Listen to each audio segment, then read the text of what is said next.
इस वीडियो में हम इन डिटेल रिव्यू करेंगे उन तमाम प्लान्स का जो टॉप की परफॉर्म्स जो फंडेड नेक्स्ट और एफटीएमओ हमें ऑफ़र करती हैं। प्लान्स को एक्सप्लोर करने का ये मकसद है कि जब भी आप अकाउंट परचेज़ कर रहे हो तो आपको पता हो कि आपने कौन सा प्लान जो है वो बाय करना है, जो आपके रूल्स के मुताबिक बैठता हो, जो आपकी ट्रेडिंग स्टाइल के मुताबिक हो। ठीक है, तो पहले हम चलते हैं एफटीएमओ में। एफटीएमओ हमें बहुत ज़्यादा ऑप्शंस नहीं देता प्लान्स के हवाले से। बेसिकली देखा जाए तो इनके सिर्फ दो प्लान्स हैं। ठीक है, एक एफटीएमओ अकाउंट होता है और एक स्विंग अकाउंट होता है। उनमें क्या डिफरेंस होता है और ओवरऑल इनके रूल्स क्या हैं, हम चलते हैं एक्सप्लोर करते हैं और फिर मैं साथ साथ आपको हर चीज़ एक्सप्लेन करता हूँ।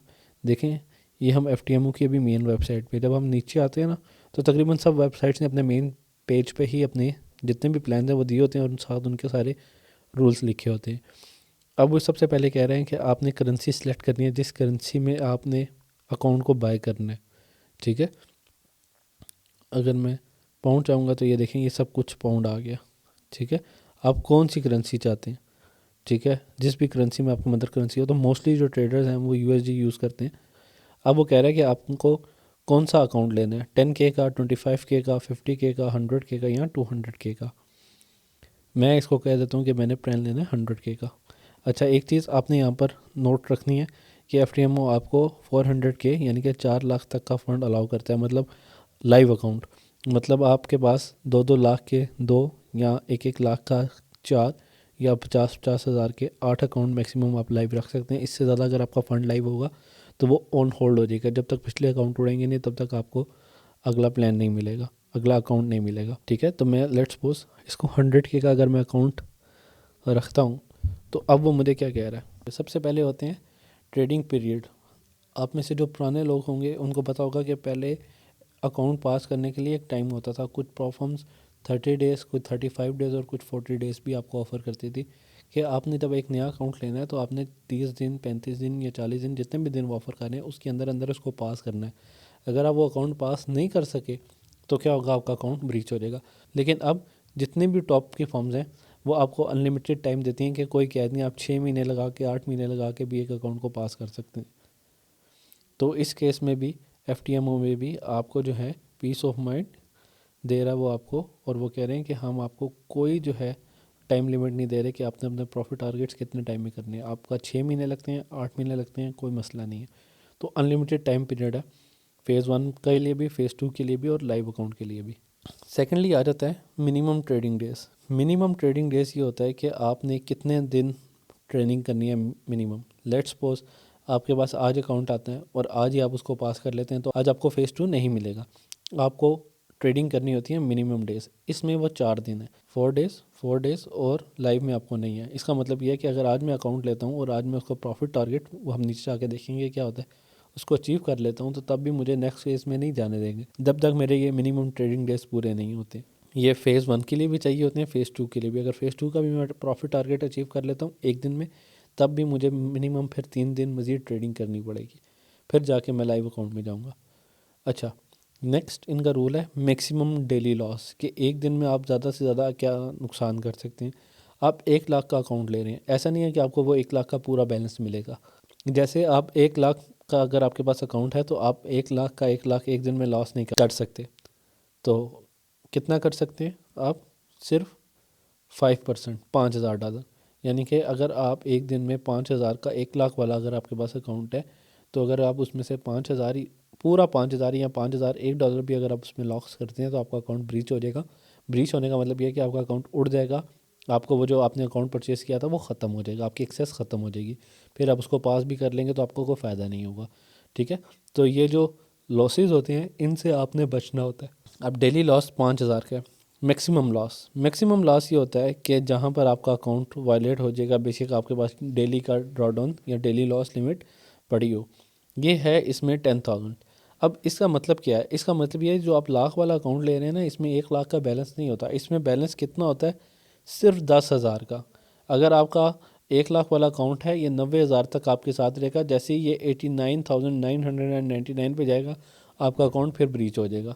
ठीक है, इसको कहते हैं ओवरऑल वैल्यूएशन। बेशक आपने उस दिन लॉस 1,000 किया हो या 100 किया हो या $10 किया हो, इससे फ़र्क नहीं पड़ता। ठीक है, दोनों में से अगर कोई भी जो रूल है वो वायलेट होता है, चाहे वो डेली वाला हो चाहे वो मैक्सिमम वाला हो, तो आपका अकाउंट ब्रीच हो जाएगा। ऐसा नहीं है कि अगर आज आपका अकाउंट 92,000 पे था तो आज भी आपके पास 4,000 का मार्जिन है, नहीं। अगर आपका अकाउंट 92,000 पे है, 92,000 पे है, तो फिर आपके पास सिर्फ 2,000 का ओवरऑल डीडी है, क्योंकि वो डेली ड्रॉडाउन तो पड़ा रहेगा उस दिन का, लेकिन ओवरऑल पे वो अकाउंट ब्रीच हो जाएगा। तो दोनों में से कोई भी कंडीशन मीट हो जाए, चाहे डेली ड्रॉडाउन की चाहे ओवरऑल ड्रॉडाउन की, तो आपका अकाउंट ब्रीच हो जाता है। अच्छा, ये जो ड्रॉडाउन होता है इसको हम डीडी कहते हैं। तो अगर आगे मैं कहीं भी डीडी की बात करूं तो आपने समझ जाना है कि मैक्सिमम लॉस की या डेली लॉस की बात हो रही है। जैसे मैं कहूँगा कि डेली डीडी या ओवरऑल डीडी, तो ओवरऑल डीडी का मतलब ये होता है कि मैक्सिमम लॉस जो ये नीचे 10,000 का है, ये वाले रूल की बात करूँ। अगर मैं डेली डीडी बोलूँ तो इसका मतलब ये होता है, या कोई भी डेली डीडी बोले इसका मतलब ये होता है कि वो मैक्सिमम डेली लॉस की बात कर रहे हैं। प्रॉफिट टारगेट, अब ये तो आपके लॉस की कंडीशन थी कि आपका अकाउंट उड़ेगा कैसे। नीचे कंडीशन है कि आपका अकाउंट पास कैसे होगा। जारी बात है, आप अकाउंट लेते हैं तो वो फेज़ 1 में होता है या स्टेप 1 में होता है, ठीक है, या टेस्ट 1 में होता है। आप उसको पास करेंगे, फिर वो टेस्ट 2 में जाएगा, फिर टेस्ट 2 पास करेंगे, फिर आपको लाइव अकाउंट मिलेगा KYC कराने के बाद, ठीक है। तो इसमें क्या होता है, आपके पास जो प्रॉफिट टारगेट है वो 10% होता है। एक चीज़ आपने याद रखनी है कि आप अकाउंट कोई भी लें तो ये सारे रूल्स जिसमें हमारे पास मैक्सिमम डेली ड्रॉ डाउन है, ओवरऑल ड्रॉ डाउन है, ठीक है, जिसमें मैक्सिमम लॉस है, प्रॉफिट टारगेट है, ये सब परसेंटेज में होते हैं। मतलब कि अगर 1 लाख का अकाउंट है तो इसका 10% बनता है 10,000, तो प्रॉफिट टारगेट 10,000 है। अगर ये अकाउंट मेरे पास 10,000 का होता तो इसका 10% बनता है 1,000, तो मेरे पास प्रॉफिट टारगेट 1,000 है। तो आप अकाउंट जितने मर्जी वाला लें उससे फ़र्क नहीं पड़ता, उसमें परसेंटेज जो डेली की है और जो ओवरऑल की है और जो प्रॉफिट टारगेट है वो उसी परसेंटेज के साथ बढ़ते हैं। अगर मैं 1 की बजाय 2 लाख वाला अकाउंट लूँगा तो अपने आप सारे डबल हो जाएंगे। ये 10,000 हो जाएगा, ये 20,000 हो जाएगा, ये भी 20,000 हो जाएगा। ये देख लें, 10,000 हो गया, 20,000, 20,000। क्यों? क्योंकि ये इसका मैक्सिमम डेली का जो ड्रॉडाउन है वो 10,000 तो है ही है, लेकिन बेसिकली वो क्या है, वो 5% है। तो 2 लाख का 5% 10,000 बनता है। तो ये जो रूल्स होते हैं ये वाले प्रॉफिट टारगेट वाले या मिनिमम डेली या ओवरऑल लॉस वाले, ये परसेंटेज पे होते हैं। आपने जितना मर्जी वाला अकाउंट लिया हो, आपने उसकी परसेंटेज निकालनी होती है। आगे ये लिखा हुआ है रिफंडेबल फीस। अब ये प्रॉफिट टारगेट, तो प्रॉफिट टारगेट क्या होता है कि आपने इन दोनों कंडीशंस को मीट किए बगैर या आपने इन दोनों रूल्स को ब्रीच किए बगैर आपने ये जो रूल है इसको अचीव करना होता है। यानी कि आपका मिनिमम आपका जो मैक्सिमम ड्रा डाउन है डेली का 5,000 का, वो भी आपका वायलेट ना हो, 5,000 से ज़्यादा का एक दिन में नुकसान भी ना हो, और ओवरऑल आपका अकाउंट 90,000 पे भी ना जाए, यानी कि 10% नीचे भी ना जाए, और आप 10% अचीव कर लें। 1 लाख वाला है इसलिए इसमें 10,000 लिखा हुआ है। तो 10% अगर आप अचीव कर लेते हैं आपका फेज़ 1 पास हो जाएगा, आप फेज़ 2 की तरफ चले जाएंगे। फेज़ 2 में बाकी सब रूल सेम होते हैं, सिर्फ इसमें प्रॉफिट टारगेट कम हो जाता है। वो प्रॉफिट टारगेट जो फेज़ 1 में 10% था यानी 10,000 था, वो फेज़ 2 में छोटा होकर सिर्फ 5,000 रह गया, यानी कि सिर्फ 5% रह गया। अगर आप ये भी 5% प्रॉफिट टारगेट बना लेते हैं और इन दोनों कंडीशंस को वायलेट नहीं करते हैं तो क्या होगा, आपको KYC के बाद फिर लाइव अकाउंट मिल जाएगा। अगली चीज़ है जी रिफ़ंडेबल फ़ीस। रिफ़ंडेबल फ़ीस का ये मतलब होता है, ये इधर फ़ीस लिखी है, ये फ्री है। आप जब अकाउंट परचेज़ करते हैं आपने उसको फ़ीस देनी होती है, आपने कंपनी को फ़ीस देनी होती है, ये वो फ़ीस लिखी हुई है। अगर आप मोबाइल में कहीं से भी परचेज़ कर रहे होंगे तो आपके पास ऑप्शन होता है कि आप अपनी करेंसी, जिस करेंसी में आपने परचेजिंग करनी है, आप वो भी सिलेक्ट कर सकते हैं, ठीक है। तो फेज़ 2 जारी बात है, जब आप फेज़ 1 पास करते हैं तो आपको फ्री में फेज़ 2 वो मिलता है। और आप जब लाइव अकाउंट लेते हैं तो रिफ़ंड लिखा हुआ है। अब रिफ़ंड का क्या मतलब होता है, बहुत सी कंपनीज जिसमें फंडेड नेक्स्ट और FTMO भी है, जब आप लाइव अकाउंट में ट्रेड करते हैं और कोई भी प्रॉफिट बना लेते हैं, चाहे वो कितना भी हो, कंपनी की रिक्वायरमेंट के मुताबिक। अब इनमें कोई रिक्वायरमेंट नहीं है, ठीक है, लेकिन कुछ कंपनीज कहती हैं कि आपने मिनिमम 1% जो है वो प्रॉफिट टारगेट बनाना है। इन कंपनी में ऐसी कोई रिक्वायरमेंट नहीं है।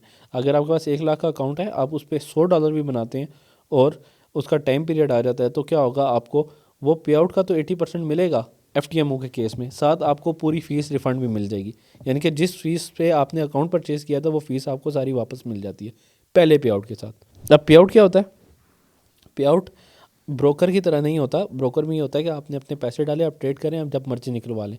प्रोफर्म में ऐसा नहीं होता। प्रोफर्म में आपको पे आउट की डेट दी जाती है, यानी कि आपको जब अकाउंट मिलता है या आप जब उस पर ट्रेड प्लेस करते हैं, जिस दिन से ट्रेड प्लेस होती है पहली, उसके 14 डेज़ के बाद या 30 डेज़ के बाद आपको पे आउट मिलता है। ये वेरी करता है कंपनी टू कंपनी। अब FTMO में 30 डेज़ बाद भी मिलता है, 14 डेज़ बाद भी। बाय डिफ़ॉल्ट वो 30 डेज़ होता है, आप उसको चेंज करके 14 डेज़ पे भी ला सकते हैं, मिनिमम 14 डेज़, कि 14 दिन बाद आपको पहला पे आउट मिल जाए, और इसी तरह आप अगले पे आउट्स के साथ भी कर सकते हैं। अब FTMO में एक रूल ये है कि जब भी आपको पे आउट मिलता है अकाउंट का तो आपका अकाउंट आपको नया मिलता है। बाकी फॉर्म्स में ऐसे नहीं होता, फंडेड नेक्स्ट में भी ऐसे नहीं होता। उसमें ऐसे होता है कि आपका एक अकाउंट चल रहा है, आपने उसमें पे आउट बनाया, आप पे आउट लगाएंगे तो वो आपका बैलेंस में से माइनस हो गया जितने का आपने पे आउट लगाया, बाकी बैलेंस आपका उसी तरह रहता है, आप उस पर ट्रेड करते हैं।